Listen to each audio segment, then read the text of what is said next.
the roof seems coming. Welcome to the Caribbean Cricket Podcast, your one-stop shop for all things West Indies cricket. By the fans, for the fans.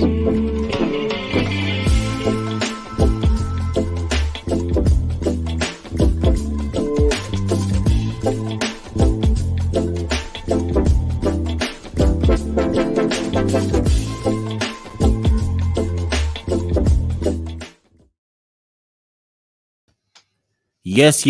Ladies and gentlemen, welcome back to another episode, conversation of the Caribbean Cricket Podcast. I'm one half of the Caribbean Cricket Podcast, Mashal St. Patrick Hewitt, and back with me, fresh from another jet set, the international man of mystery, Santoki Nagilendran. Santoki, how you doing? Listen, yeah, all good, Mash. Nice little refresh, little reset, recovered. But I'm back in the cut to discuss West Indies cricket, and obviously, for those of you who have missed out, Mashel's live from yard in Jamaica. Mash, how are you doing? How's everything over in Jamaica, man? Listen, before we press live on this one, I was just having, in classic Jamaican fashion, a heated conversation with a family friend. Obviously, he lives over here, and he wanted to talk about the podcast. And he was like, I can't believe that you and Santoki don't believe that the West Indies should split up. And we got into this massive conversation about whether the West Indies should disband or not. So so if anybody wondered what some of the Jamaican sentiment is around the West Indies, put it this way, Santoki, I've seen more excitement in Jamaica for the Reggae Girls playing in the World Cup tomorrow than I've seen about West Indies playing. I've seen about West Indies playing this Test match. So that might say a lot.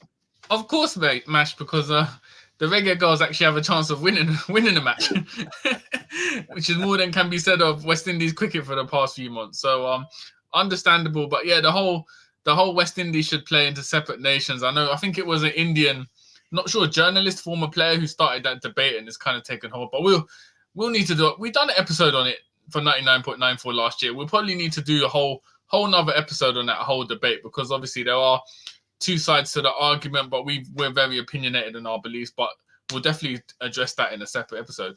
Yeah, for real. We've never actually done one on the CCP network looking at it. So yeah, let's put that in the kind of let's put that in the future to discuss that one. But Santoki, the actually, as Neek says, like the video, people. Like the video. We never do that. We always forget to say that. Like the video, share the video, subscribe to Caribbean Cricket Podcast, join our Discord. Plenty of cuss out was going on in the Discord this today. It keeps us going during the matches. But Santoki, third day of the Test match, West Indies have ended the day 229 for 5 after 108 overs. Our run rate is 2.12. But Santoki, I'm happy. I don't know about you, but I'm happy. I feel like we've gone back to our essence. We've refound our identity again. We're at our best. For me personally, we're at our best when we accept what we are. And what we are is a limited Test side that only really knows how to grind it out and first put ourselves in a position not to lose and then think about if we can do anything after that. And I just thought today against, let's call it what it is, India are a champion side. Yeah, they fumbled the World Test Championship final, but India rarely lose, home or away, right? And I was just happy to see us almost accept, listen, we're playing a champion side. We're really weak. There's only one thing that we really can do well, and it's grind it. We didn't do it in the first Test, but we've basically done it for the last 4 sessions of this game. What's your synopsis, Santoki? Yeah, 100%. I mean, it goes back to what a lot of people thought we were joking, but the whole Grindball thing is essentially about building a philosophy and kind of working from there, building a platform. The first Test, we'd lost the match by this point of the game, day 3. So the fact we're still in it, batting out for a draw, positive signs. And I think if you look at the lineup, apart from McKenzie, who played slightly more attacking, everyone else, 6 of the top 7, all batted within a 20 to 40 strike rate. So obviously everyone understood the assignment. There was consistency in that.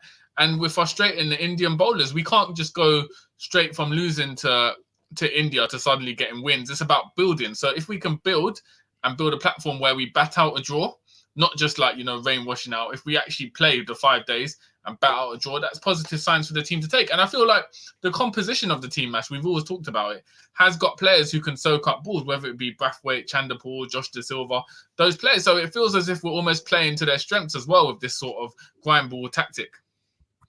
Yeah, and even I know people cuss because he got out for 20, but even Blackwood today understood what the assignment was. We're used to Jermaine Blackwood not playing one way because he's shown before that he can occupy the crease, but we're used to Jermaine Blackwood being our counter-attacking bat. And even today, he was like, I'm putting an absolute premium on my wicket. And I felt sorry for Dads because the wicket, the wicket that got him, it was one that spun out the rough a bit from Jadeja, and then it was a magnificent catch from Rahane. So even when Craig got out, he was done in by Ashwin. So our two senior bats got done in by the spinners.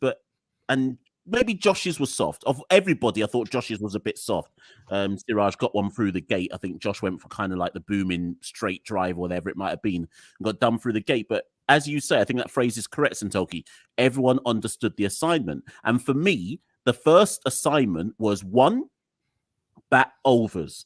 Make sure that whatever happens, India have to bat again. And even like say India bowl us out, I think we're 10 runs away from the 10 the follow on, right? Say India took 5 wickets for 6 runs tomorrow and we didn't make the follow on, they'd still bat again because they've been in the field now for 108 overs. And as negative as some people might think this sounds, phase 1 was force India to have to be in the field. Force them to stay out in the field, force their bowlers to be tired, create a situation that even if they're trying to force a result, they're gonna have to bat again to try and force that result and bat quickly and so on and so forth. So for me, yes, it's slow going. Yes, I was falling asleep at some times during the course of the day. Yes, it wasn't very interesting, but was it maximizing our positives and accentuating the positives and hiding the negatives? Yes, but I thought we did what we could, if that makes sense. Yeah, no, definitely, Mash. I agree. I think anything is better than what we've done in the first test, where there were some reckless shots here. It just felt like there was a bit more composure. I don't know what Andre Kohli would have said to them to kind of make this change in mentality. Obviously, the pitch slightly helped them, but generally, when you're playing the likes against Ashwin and Jadeja in the form they are in, and with a pitch that's conducive to spin, exactly as George says, learn not to lose, and then you build from there. So yeah, Mash, I think there's a lot of positives to take from today. Obviously, could all go wrong tomorrow. India still have. We're talking as if we sealed the draw. We still need to focus for day 4, because the thing is, like I put a tweet out earlier. Pre-World Test Championship, this is the sort of match where I think India would probably be happy to take a draw if needs be, because it wouldn't matter, they'd win the series. Whereas now, World Test Championship points are on the line for this specific test. So India will have to come out aggressively, try to bowl us out and then bat fast. So it should be entertaining, but it's all about not losing focus for days 4 and 5 and ending our brief home test summer of 2 tests, ending it on a high. Listen, we got no more test matches after this. It's July. We got no more test matches till January next year. They're against Australia, and then from after that, those January test matches in Australia, we have no more test matches till July in 2024, and they're against England. Like, it's crazy when you think about it. You know what? Yeah, the home test summer has been 2 test match, but I don't know about you, but that first test against India felt like a 10-test series, man. It went on forever. So yeah, it's interesting, Mash, because this is something we can talk about later. The lack of test match cricket also makes it a strange one, because after this, essentially the likes of Tage, Kirk McKenzie have like a 6-month break before they next play test match cricket, and it's about how we fill those gaps. But I think short term, the main thing is to finish this on a positive. If we can bat out to a stalemate against India, who are, a top 3 test side in the world, that'd be a massive positive for the side to end what has generally been a disappointing year in test match cricket, 2023. Yeah, most definitely. And actually, something that I tweeted earlier on in the day, and in the Discord group, someone said that Bish then mentioned the point on air. So I suspect that Bish does look at our tweets. So I've never had it confirmed, but I reckon he does. But I tweeted earlier on in the day that because we're not in the ODI World Cup, I don't if Cricket West Indies don't schedule a West Indies A tour or something just to me, Santoki, because our Red Bull Championship doesn't start until January in 2024, right? In and around, or February, in and around when we're supposed to be in Australia. So when you think about it, our test players, there is no more Red Bull cricket for them before we go to Australia, which is ridiculous. So if Cricket West Indies have any sense, they surely should be scheduling, and I don't care if it's against Ireland, I don't care if it's against Scotland, Zimbabwe, Afghanistan in the World Cup, whoever they can, Netherlands, whoever, we've got to do some kind of A tour somewhere. We've got to do something, surely, Santoki. Yeah, it has to be. Obviously, I don't know what the financial constraints might be and sort of the logistics of finding an opponent, but definitely, I mean, a lot of people in the comments are already saying Ireland. I think that would be a perfect fit. To Ireland to tour the West Indies in October, play some Red Bull cricket, but there just has to be something, because you can't have, especially when the Test side now has a lot of Red Bull specialists, you can't have Brathwaite, Chanderpaul, McKenzie, Afanase, all kind of hanging. Well, I guess Afanase will be in the ODI side, but yeah, generally you can't have them just hanging around looking for opportunities. We need to enforce something, but it depends, Mash, because obviously it's with Cricket West Indies, we know the logistics and how hard it is to arrange tours and how financially tough they are to arrange even 18 tours. So it will be interesting to see how that sort of develops. But definitely, I think most fans and ourselves would be disappointed if it was just a complete Red Bull gap between now and those tests against Australia in January. Yeah, no doubt. But looking at today, just looking at some of the specifics of them, people, by the way, this is a quick one today because, well, it's just a quick one. But looking at the performances today, Santoki, so we started the day on, what were we overnight? Was it like 80 odd? Was it 80 odd for one? I can't remember what the score was overnight, but it was something like 80 odd for one, right? And in terms of the first person to fall was, the first person to fall today was Kirk. He looked like, let's talk about Kirk first. So Kirk McKenzie, Santoki, called into the West Indies side off the back of only 9 first-class matches, not a regular for Jamaica Scorpions, effectively has been called in off the back of a 200 in Headley versus Weeks and then some good scores on the Bangladesh A Tour. He made 32 today from 57 balls, hit 4 4s, 1 6. So of that 32, 22 of those runs came in boundaries. What do we say about Kirk? I mean, to me, we now just have to persist with him regardless. Whatever we're saying about him, we now have to give him a long run because otherwise there was no point in putting him in the team in the first place. Yeah, definitely. I think you have to give Kirk McKenzie, bearing in mind his age and the fact you're assuming he's a long-term development prospect for West Indies senior team, you have to give him a run of games, Mash. I think it was a very promising start. The 6 he launched off Ashwin showed the attacking intent, but then he also played out very sensibly. So I think 32 or 57 on your debut against an India attack, which is world-class, is very promising, Mash. And as you said, bearing in mind as well the context, the next tests are away in Australia and then away in England. Essentially, his first, assuming he plays the 2 tests against Australia and the 3 against England, his first 6 tests will have essentially been against the best test sides in the world, the best 3 test sides in the world. So you have to at least give him that run. And then even then, I don't think you could drop him because it'd be unfair. You're putting him in the harshest conditions a test match player can have. But never a dull day in West Indies cricket. So you never know what's going to happen with that lineup. But I definitely think Kirk McKenzie is someone we need to invest in.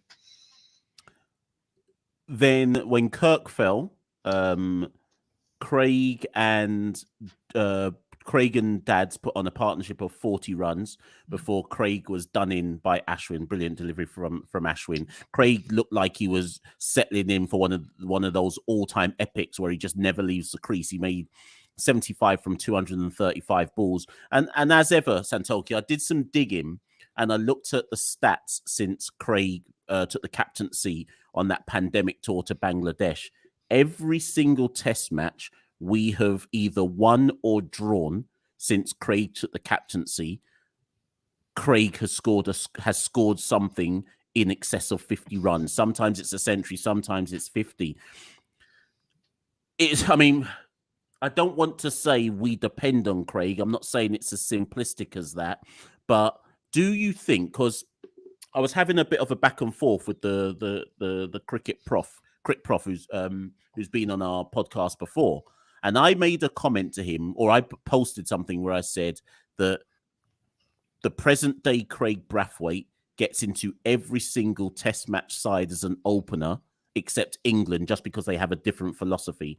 Anyways, Crick Prof challenged it and said, no, he wouldn't make Pakistan's side, etc., etc. But the reason I said that point about Craig is because no other opener has had to play their whole career with nobody good alongside him.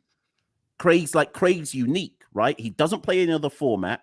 He's never had an opening partner who's been any good, or certainly not since Gale stopped playing tests in 2014. Is it time we started to give Craig Brathwaite some flowers? Yeah, definitely, man. Mashell's in Jamaica, you know, and desecrating the name of John Campbell, you know. No good openers. No, but for real, yeah, no. Craig Brathwaite hasn't had. I mean, the reason why we were so excited with Tagenarine Chandipur and the performances they put on together against Zimbabwe was because we were like, finally, Brathwaite's got someone who he can kind of work with. Until then, he's definitely been carrying the side in the opening spells against the new ball. Can't stay, but videos quality good. Shout out Nick for the donation and a comment. Hopefully you can tune in fully for the next time we do a live show, probably tomorrow. But yeah, I think Craig Brathwaite's had to carry a big burden, Mash. He hasn't. Who have his openers even been since Gale? It's been what? Kieran Powell, John Campbell, Devon Smith, probably. Oh, Kieran, yeah. So Kieran Powell, John Campbell, Devon Smith. There's someone else who I'm missing. John Campbell, Kieran Powell, Devon Smith. Oh, I tweeted it the other day. It might actually just be those three. There's definitely someone else that I'm missing. But the point is, all of those three their averages were 25. That just puts it in perspective. And I don't care what anyone says. Being an opener in Test cricket is as much about your opening partner as it is about being an opener. They build an opening relationship which allows the two to vibe off one another. Craig is unique. He's not had a stable opening partner. What's that stat that we had since when Tage scored that double in Zimbabwe? That was the first West Indian opener to score a century other than Craig since Chris Gale scored a century back in 2014. That in itself says everything. So we mean to say that no West Indian opener has scored a century between 2014 and 2023 other than Craig, and then Tage came along. I genuinely don't think people understand how good Craig has had to be to basically. Someone said Chandrika opened with him. Oh God! I forgot about Chandrika. I thought Chandrika came in at 3. Hold on. But yeah, Mash, I think you put it in perspective. We're talking almost a 10-year period here where there's been a dearth of an opening partner. So for him to prosper and excel in this West Indies side, he's been a symbol of stability in the side when there's been chaos all around him.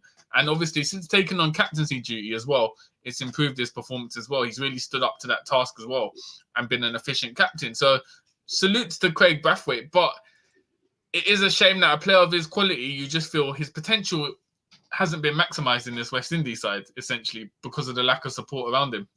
Yeah. So it's going back to the original point I made. It's unfortunate for Craig because, in essence, there is a lot on his shoulders. Yes, he's captain, but also he must know in the back of his mind, if I don't get off to if I don't set the foundation, team's struggling out here.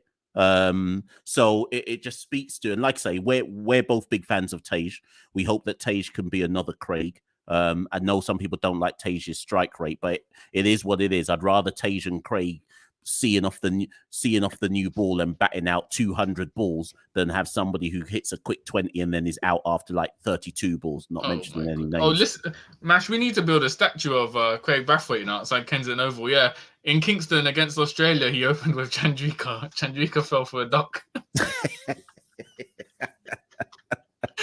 Craig Brathwaite has really been out here as lone soldier, you know. In the trenches, you know, Chandrika. Oh my God. We could make one of them Hollywood movies about Craig Brathwaite where, you know, like when those like an army unit goes into enemy territory. What's that one where Owen Wilson is left behind enemy lines? That's what Craig Brathwaite's out there on his own, just battling.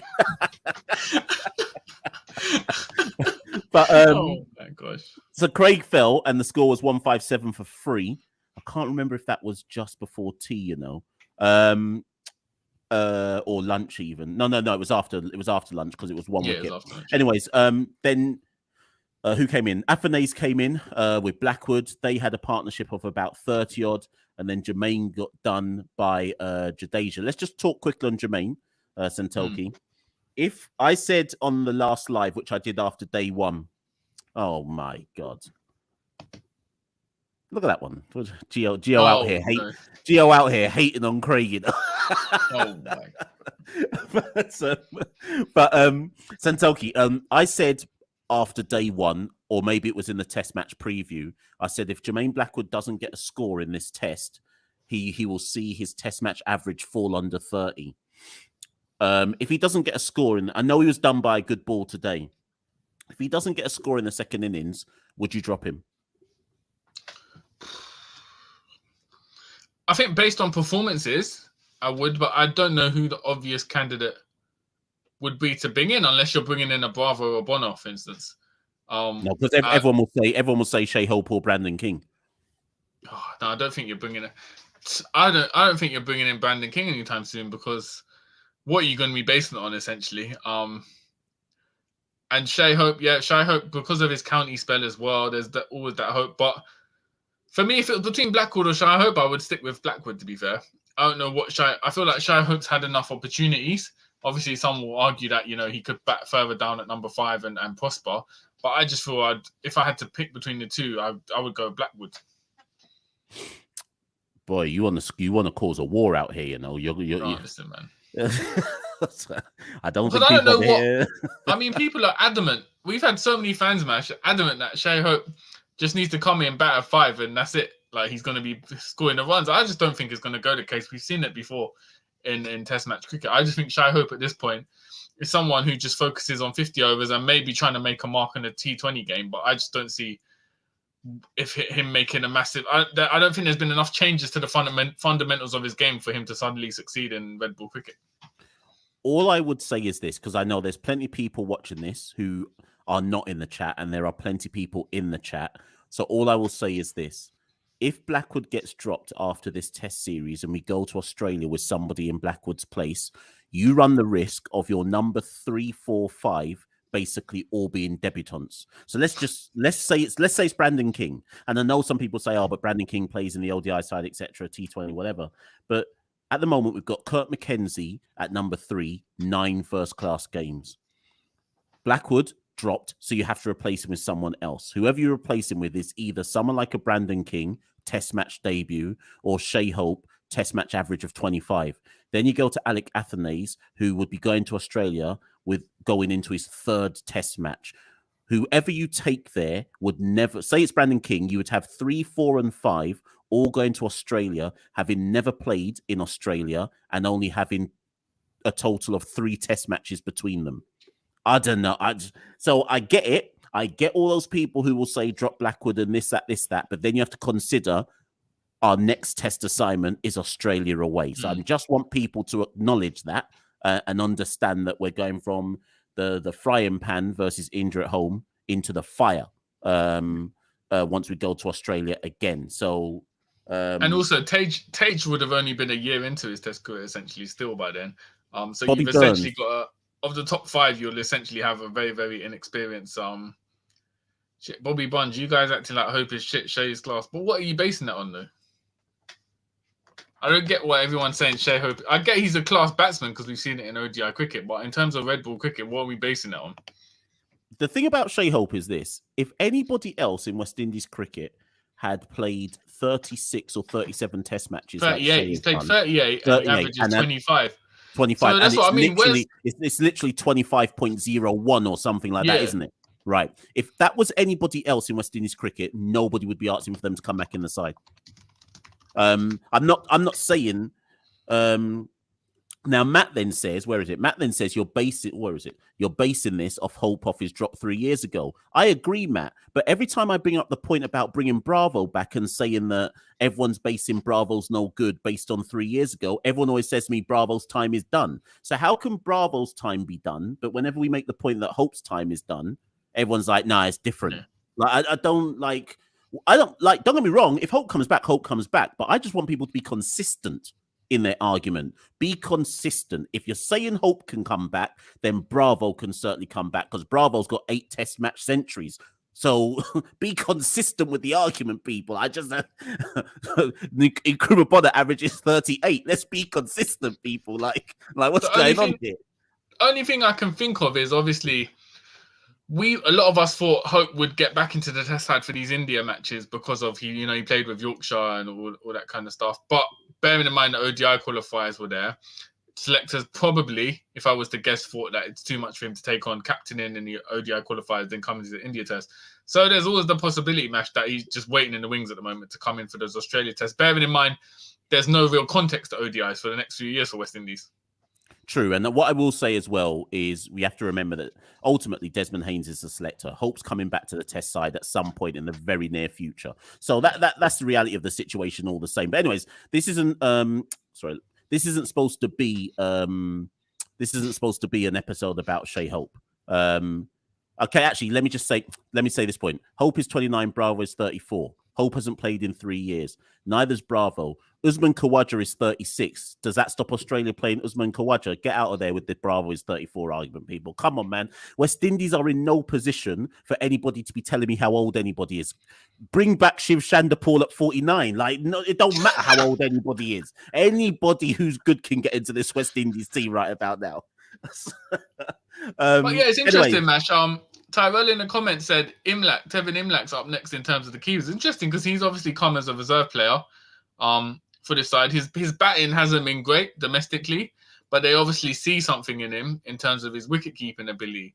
So Tevin Imlak's in the debate as well for wicket-keeper. But I don't know why Josh De Silva's played. Josh De Silva, his batting average is 26, but there were calls for him to just be dropped now, which is mad because for me, he performs well with the bat. He's been given the opportunity to bat higher, so I don't see why he would be immediately in the firing line for a drop. I'm gonna the Josh argument was the last thing I wanted to talk about. So Zachariah Ali says bring back Lara at 55 too as well. The thing is, Lara, I actually reckon Lara could play in this team. That's the joke. When I saw him the other day in London at the 501 Not Out film, Lara looked like he was in better shape than Shimron Hetmeyer. As he looked like he'd passed the fitness test before Shimron Hetmeyer passed the fitness test. So yeah, Lara can get into our team at 55 for sure. Speaking of Zachariah, thank you, Zachariah, for the super chat. Zachariah says, give Craig his Medal of Honor. The man's fighting Avenger level threat by himself. Sir Craig Brathwaite. I don't care what no man says to me. Big up Zachariah, and thank you for the super chat, man. Also, thank you, Mike, for the super chat. He says for Oz, you drop Blackwood and you bring in Bravo, and then Hope comes as your reserve keeper. The only problem with that Hope as reserve keeper argument, Mike, is what Santoki just said about Imlak. It looks like they're grooming Imlak to be the next keeper. Imlak's domestic season, if I remember rightly, Santoki, I think he started poorly and then he had a good score, like he got a century or something. He was averaging like 7 after the first 3 games, but then he hit a century. Forget against who. But obviously he got the pick there. He's been part of the West Indies A team tour, so he's obviously someone they see as the potential reserve wicketkeeper. So the Blackwood argument notwithstanding, so Dads went, the score was 178 for 4. Then Josh went. So Josh was bowled through the gate by Siraj, the in-swinger. Josh played the wrong line for it. And Josh has been out like that many times before, or LBW like that. So Josh went 208 for 5. Now, Santoki, I did a video. I'm going to say it was about 2 months ago on Josh De Silva, and said, is it time for Josh to bat in the top 6? They've moved Josh into the top 6 now for this series. So here we go. iFlame14 says De Silva needs to stop the talking in the middle and talk with the bat. Josh De Silva is 25. He has played how many test matches now? This is his 23rd test match. He's averaging 26. For the majority of Josh's career, he has batted at 8 or 7, which has meant he's had to bat with the tail. This is the first series where they've properly moved him into the top 6. And yes, he's failed thus far. The argument, Santoki, for some people will say that Shea Hope should either replace Josh De Silva In fact, it's just Shea Holt, because who else would replace? Oh, they'll say Shane Dowrich should replace Josh Da Silva. No, come on, man. No, I'm telling you, Santoki, that's what Shane people will Dowrich say. is done. So, where are you on this, Santoki? Because we have to be fair. I know that people say, "Oh, you two like Josh. He's a friend of the podcast," and let's call it as we see it. Because in fairness, I'm gonna keep it a buck. Let me find the stats for Josh. Since Josh scored that century in Antigua, or Grenada, sorry, against England, he hasn't passed 50. So I'm going to keep it real. He hasn't passed 50 in a while. Yeah. I think it might be 14 innings or something like that. I think his highest score since then, I think he got 44 not out in Zimbabwe.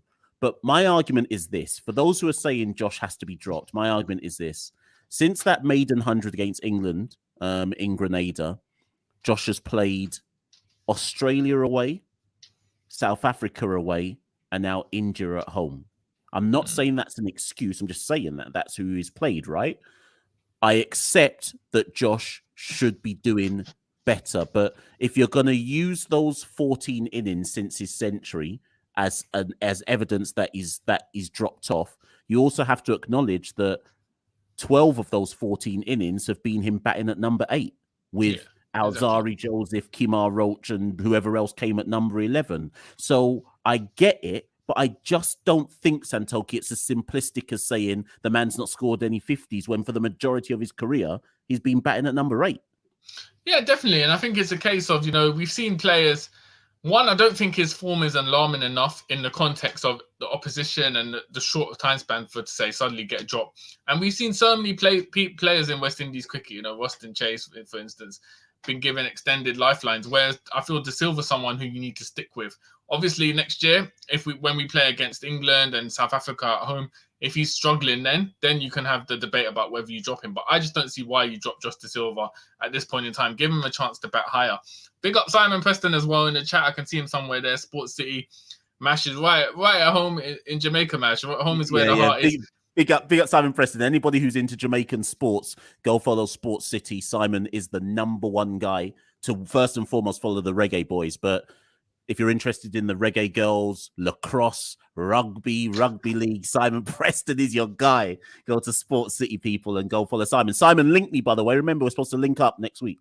But yeah. And Simon also said, he put another comment saying, Da Silva has opened regionally for Trinidad and Tobago. Is there any opportunity for him to open here? I guess not with Tage and Brathwaite. I think that's sort of cemented itself. But I think that's important to note.